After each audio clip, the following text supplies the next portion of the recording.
이 시간 전할 말씀은 그리스도인의 윤리는 믿음으로 어렵담을 받는 이신칭의 윤리입니다라는 주제입니다. 세속적인 윤리는 인간의 도덕적인 의의를 추구하고 종교 윤리는 율법적 의의를 최고의 윤리로 여깁니다. 반면에 그리스도인은 믿음의 의의를 추구합니다. 로마서 5장 1절에 그러므로 우리가 믿음으로 어렵다 하심을 얻었다라고 하는 말씀은 기독교만의 독특한 윤리관을 보여줍니다. 기독교가 믿음의 의의를 최고의 의의로 떠받드는 이유는 믿음의 의의만이 완전한 하나님의 의의로 간주되기 때문입니다. 그리고 믿음의 의의를 완전한 의의로 떠받드는 이유는 믿음의 의만이 하나님을 만족시켜 그의 진노를 풀어드리고 죄인을 하나님과 화목시키기 때문입니다. 로마서 5장 1절에 믿음으로 어렵다함을 얻었은즉 우리 주 예수 그리스도로 말미암아 하나님으로 더불어 화평을 누리자고 했습니다. 공의롭고 거룩하신 하나님은 인간의 죄를 보실 때 진노하십니다. 선지자 말라기는 이스라엘 백성들이 말로 여호와를 괴로우시게 한다고 했고, 다윗은 시편 7장 11절에서 매일 분노하시는 하나님이라고 했습니다. 인간의 언행심사가 매일같이 하나님의 진노를 불러일으킨다는 말입니다. 이러한 하나님의 거룩한 분노를 아시는 성자 그리스도께서 성부의 진노를 풀어드리기 위해 자신을 화목제물로 드리셨습니다.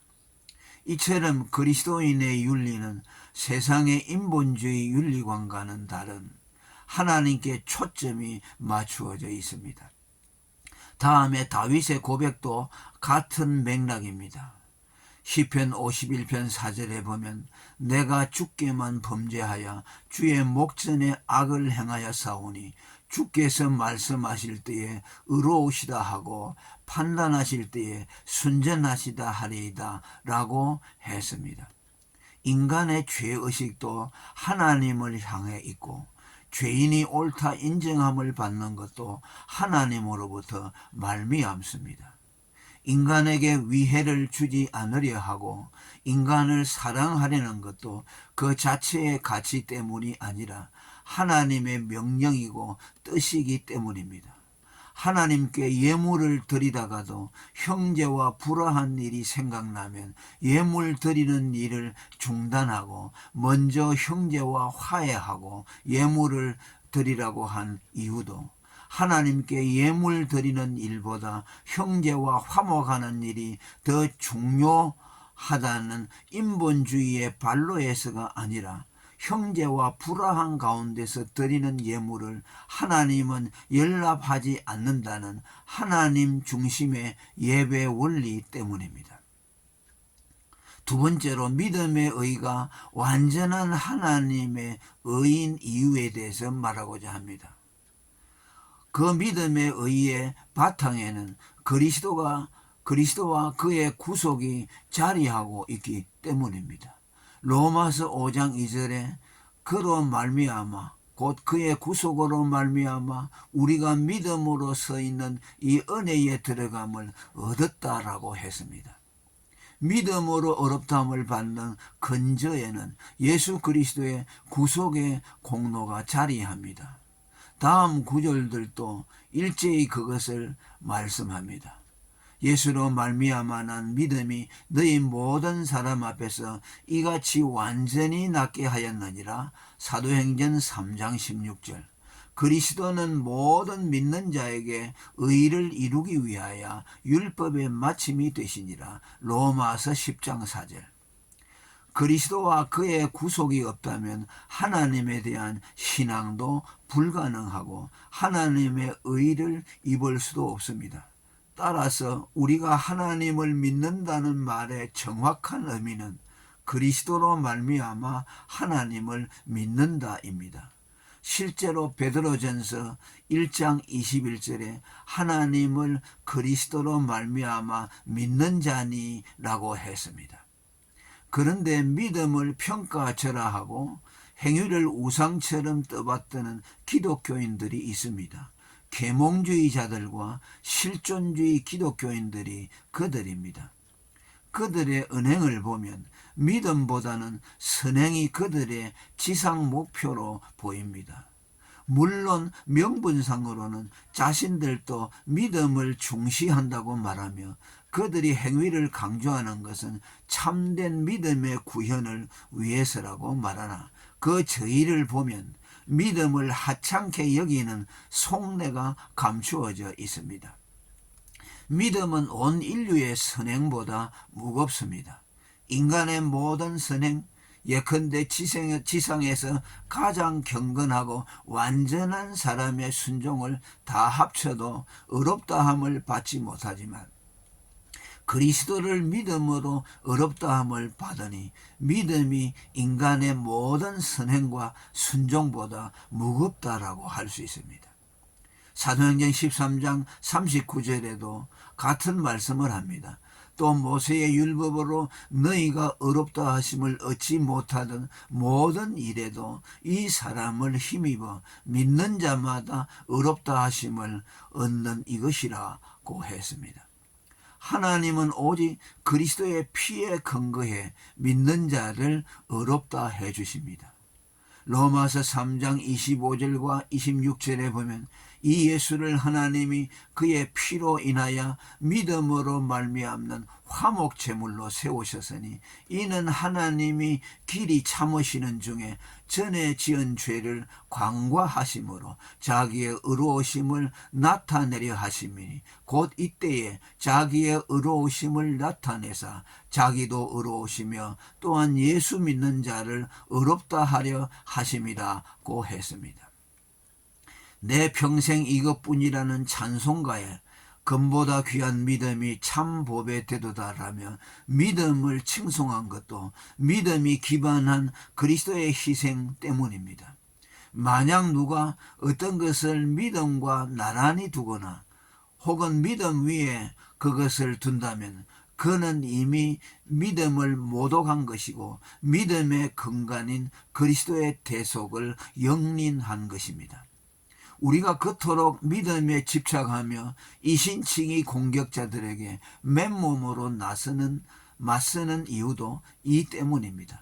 아래 구절들은 믿음의 절대적 중요성을 간파하고 있는 말씀들입니다.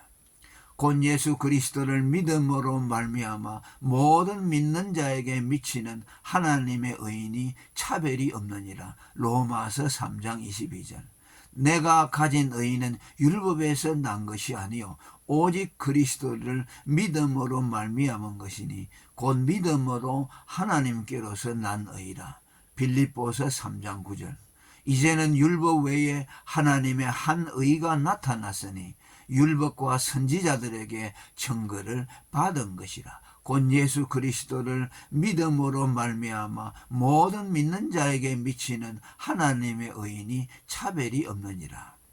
복음에는 하나님의 의가 나타나서 믿음으로 믿음에 이르게 하나니. 다음으로 믿음의 의의 경륜은 하나님의 영광을 지향하고 있음을 말하고자 합니다. 믿음으로 말미암는 구원은 인간으로 하여금 자랑할 것이 없게 하고 그리스도의 의만 자랑하게 만듭니다. 너희가 그 은혜를 인하여 믿음으로 말미암아 구원을 얻었나니 이것이 너희에게서 난 것이 아니요 하나님의 선물이라. 행위에서 난 것이 아니니 이는 누구든지 자랑치 못하게 함이니라. 에베소 2장 8절에서 9절의 말씀입니다. 또 에베소 1장 6절에는 이는 그의 사랑하시는 자 안에서 우리에게 거저 주시는 바 그의 은혜의 영광을 찬미하게 하려는 것이라고 했습니다. 이런 점에서 이 세상에서 하나님께 영광을 돌릴 수 있는 자는 오직 믿는 자뿐입니다. 이 은혜의 구원은 자기 영광을 최우선시하는 하나님의 속성과도 매치됩니다. 하나님은 구원하시고 종말의 심판을 행하시는 것도 다 자기 영광을 위해서입니다. 따라서 이 신칭의만이 하나님의 지혜와 능력을 나타내고 하나님이 영광 받으시는 가장 신본적인 구원 방법이기에 결코 이것을 하나님은 타협하거나 양보하시지 않습니다. 또 믿음은 하나님의 영광을 보게 합니다.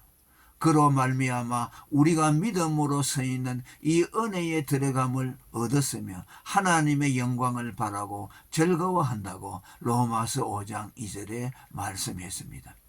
이는 믿음의 의로 하나님을 가로막고 있던 죄의 구름이 그쳐지니 하나님의 영광을 목도하게 되기 때문입니다. 또한 믿음을 통해 실제로 하나님의 영광을 나타냅니다. 믿음은 하나님의 영광의 도구입니다. 우리의 믿음을 통해 당신의 일을 행하심으로 영광을 나타냅니다. 하나님의 보내신 자를 믿는 것이 하나님의 일이니라. 요한복음 6장 29절. 예수께서 가라사대 내 말이 내가 믿으면 하나님의 영광을 보리라 하지 아니하였느냐? 요한복음 11장 40절입니다. 칭의의 열매로서의 성화를 말하고자 합니다. 우리가 환난 중에도 즐거워하나니 이는 환난은 인내를, 인내는 연단을, 연단은 소망을 이루는 줄 알미로다. 소망이 부끄럽게 아니함은 우리에게 주신 성령으로 말미암아 하나님의 사랑이 우리의 마음에 부원받음이라고 로마서 5장 3절에서 5절까지 말씀합니다. 칭의의 결과인 성화를 말합니다. 칭의받은 자를 칭의받은 자답게 만들기 위해 하나님이 시련을 통과하여 인내 연단을 이루게 합니다. 사도행전 14장 22절에 우리가 하나님 나라에 들어가려면 많은 환난을 겪어야 한다는 말씀도 같은 맥락입니다. 성화는 칭의의 열매인데 칭의 유보자들은 성화를 칭의의 원인으로 주장합니다. 이는 자연법과 영적인 법 모두를 거스립니다. 선행을 알아도 선행을 통해 하나님께 영광을 돌리고 선행의 훈련과 학습을 인정하기도 합니다. 선행을 알아도 잘 해보지 않으면 실천하기가 어렵다는 것을 알기에 부모도 자녀들에게 어려서부터 예배, 기도, 선행 같은 좋은 습관을 몸에 배게 하는 것을 중요하게 생각합니다. 그럼에도 불구하고 선행이 믿음을 앞설 수 없으면 선행이 믿음을 만들어내지 못한다는 사실을 알고 있기 때문입니다. 기독교는 중생을 부인하는 행동주의 교육학자들의 주장처럼 행동을 통해 사람을 변화시키려 하기보다는 중생의 믿음에서 선한 행동을 이끌어내려는 성경적인 원리를 따릅니다. 믿어 의로 거듭난 성도 안에 내재하시는 성령은 그의 선행의 동인입니다.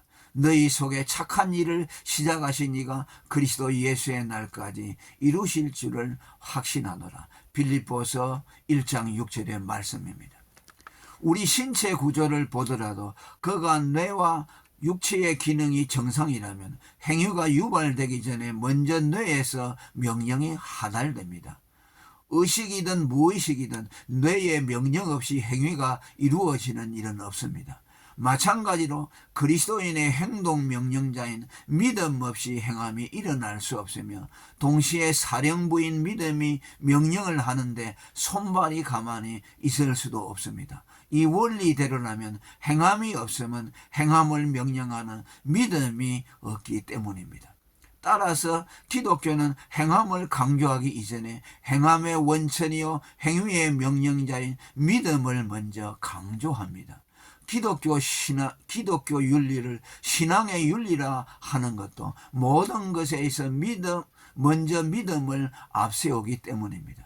믿음은 사람을 거듭나게 하여 거룩한 새 마음을 갖게 하고 거룩한 열망이 생겨나게 하여 행함을 낳습니다. 예수 그리스도의 죽은 자 가운데서 부활하심으로 말미암아 우리를 거듭나게 하사 산 소망이 있게 한다고 베드로전서 1장 3절은 말합니다. 의로 거듭나게 하는 참된 믿음은 신앙을 단지 의식의 차원에만 머물게 하지 않습니다. 모든 백성 앞에서 나의 소원을 여호와께 갚으리이다. 시편 116편 12절의 말씀이나 내 소유의 절반을 가난한 자들에게 주게 사오며 만일 네 것을 토색한 일이 있으면 4배나 갚겠나이다고 하는 누가복음 19장 8절의 결단을 유발시킵니다. 삭개오의 그런 결단은 공격자들의 논리처럼 구원받기 위한 공로 축적용이 아닙니다. 그리스도께서 죄인인 그를 영접해 준 은혜 때문입니다. 재차 강조하지만 믿음이 있는데 행함이 없을 수 없습니다. 혹 그렇지 못한 경우가 생길 때도 거듭난 그리스도인들은 거기에 대한 근심이 생겨나고 근심과 열심과 간절함과 분함을 일으킵니다. 고린도후서 7장 11절에 바울이 그렇게 말했습니다. 정말 참된 신앙인이라면 행함이 크든 작든 때론 사람들이 알아볼 수 없을 만큼 작은 것이라 할지라도 반드시 행함이 따릅니다. 혹은 진보의 속도가 너무 느려서 사람들에게 쉽게 감지가 되든 안 되든 반드시 작은 진보라도 나타냅니다. 믿음만 있고 행위가 전무할 수는 없습니다. 믿음으로 아브라함과 롯은 부지 중에 천사를 대접했고, 믿음으로 기생 라합은 정탐꾼을 두려움 없이 평안히 영접했고, 믿음으로 이스라엘 백성들은 여리고성을 돌았고, 믿음으로 베드로는 바다 위로 걸음을 내디뎠습니다. 참으로 거듭나게 하는 참된 믿음은 그 사람으로 하여금 가만히 있게 하질 못합니다. 할렐루야.